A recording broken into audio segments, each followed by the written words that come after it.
Baahubali the epic box office collections for the first 3 days చూద్దాము ఎలా ఉన్నాయి ఏంటి అనేది. ఫస్ట్ రెండు రోజులు 18 కోట్లు కలెక్ట్ చేసింది as per the Sacnilk website. మూడో రోజు 6 కోట్లు కలెక్ట్ చేసింది. సో ఈ కలెక్షన్ నెంబర్స్ చూస్తే రియల్లీ గుడ్, చాలా బాగున్నాయి collections.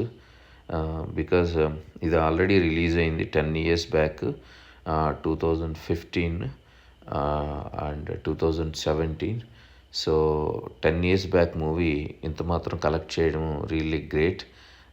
That is hats off to Rajamouli and Prabhas and Rana and Anushka, finally Ramya Krishna. So it's really good actually.